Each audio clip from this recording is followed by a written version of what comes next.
छोरी तबाना ही खुला खाए खाए कर तार दम बाटे फूला। ए राजा छोड़ा ना चोली के छोरी तबाना ही खुला खाए खाए कर तार दम बाटे फूला। सुत न हे तू आज भर के पतारा जागल बताओ बोल हम कैसे रोकी।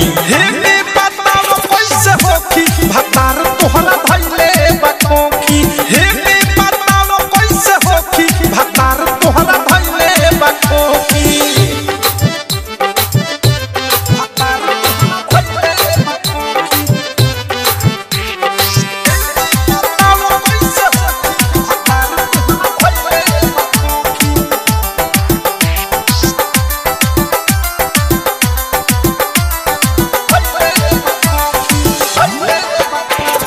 राख के ध्यान पड़ी पानी तहर बीबी लागता तोहरा के हो गईल टीवी।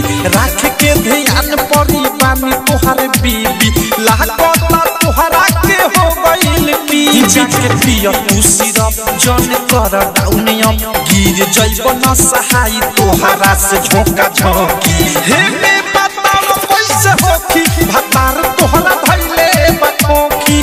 हे भतार तोहरा धैले बकोकी। डीजे विकास डायमंड रिकॉर्डिंग स्टूडियो छाना। राइटर थारू थुथराई इतना जानी तू ताना चपले न होता ते ठीक तबले तू कुछ दिन लाना। जानी प्रेमियों देश अनुराग या मुकेश मिसाइल सुबोध सुई के नोख जानी घोटी। हे बताओ कैसे होकी भतार तोहरा धैले बकोकी।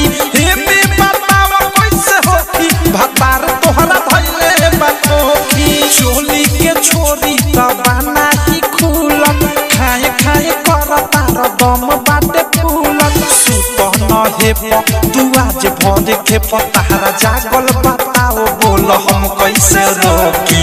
हे बताओ कैसे होकी भतार तोहरा धैले बकोकी। हे बताओ कैसे होकी भतार तोहरा धैले बकोकी। आरसीएम म्यूजिक न्यू ऐप अभी डाउनलोड कीजिए हमारे गूगल प्ले स्टोर से और पाए भोजपुरी लोकगीतों का एक से बढ़कर एक ऑडियो वीडियो सॉन्ग बिल्कुल मुफ्त।